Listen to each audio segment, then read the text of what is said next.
We're back with the Fox News alert to U.S. launching extensive strikes on Iranian military targets in retaliation for attacks on American forces in Jordan. Senior White House correspondent Jackie Heinrich joins us now from the White House. Hi, Jackie. Hey, Griff. Yeah, the president has not tipped his hand today on whether he plans to significantly escalate the war, as he has been weighing reportedly. But Iran, in the meantime, is puffing its chest a bit. So far, it is not clear who attacked a U.S.-owned LNG tanker off of Egypt. But two Iranians told the New York Times it was, quote, a drone attack designed to show that global shipping and energy supplies could be more deeply disrupted if Iran chose to escalate. The IRGC also claimed it shot down multiple American fighter jets, which CENTCOM fact-checked as false, along with a debunked IRGC claim that a commercial vessel broke through the U.S. steel wall naval blockade. Iran's efforts to appear strong come as President Trump is weighing a significant escalation designed to break the regime. We would go after very heavily their energy and economic targets, oil and gas infrastructure, as an example. Isolate the country, roads and rails leading to border countries, seaports and airports as well, and sort of militarily quarantine the country.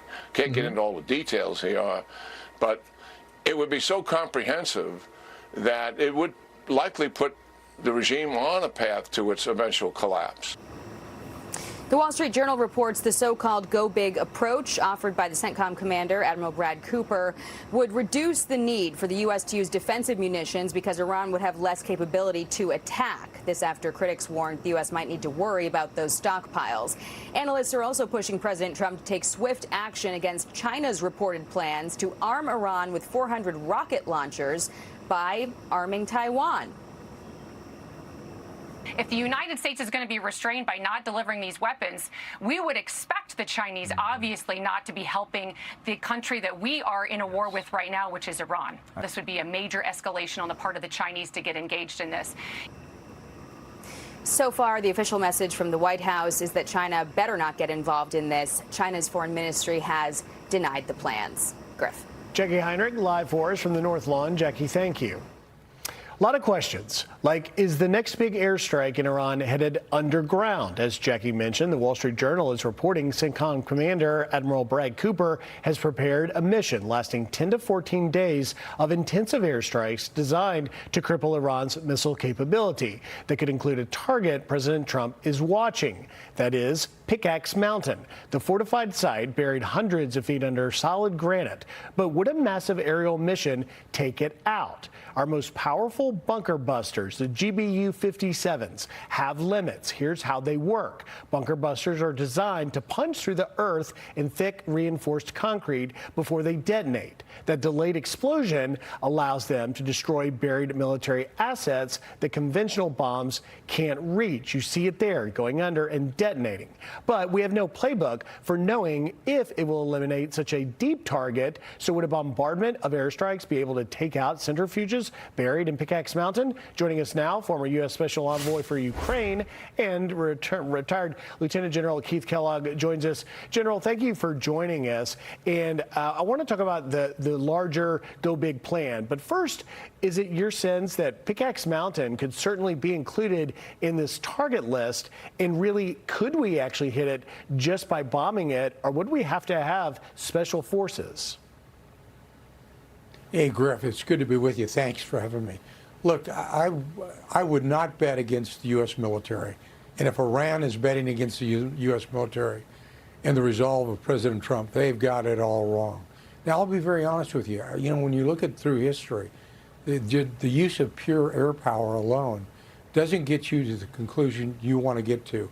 You know, as Jack Keane, General Keane just recently said, you have to attack it economically as well.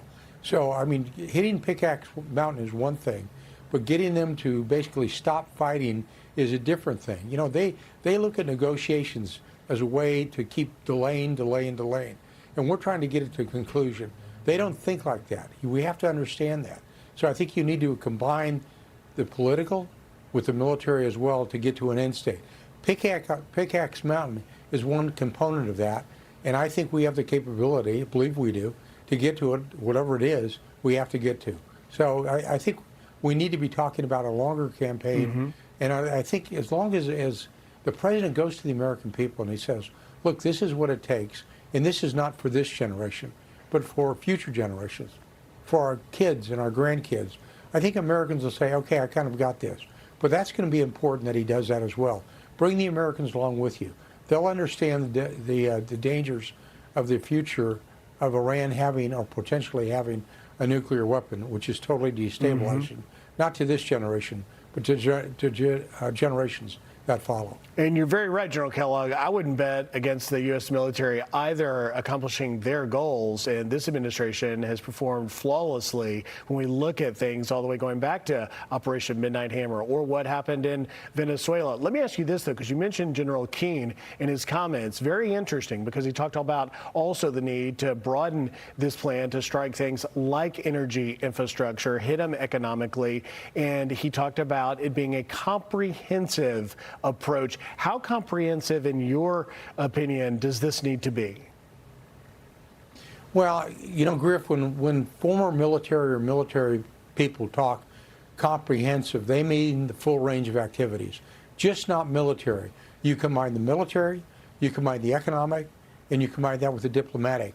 And that gets you to an end state that you want to get to, which is obviously the victory over this regime, which is a theocratic regime that only wants to defeat America, and they look at it as long as we delay, then as long as we hold the strait or keep threatening the strait, then they're winning it. And we don't want them to think that.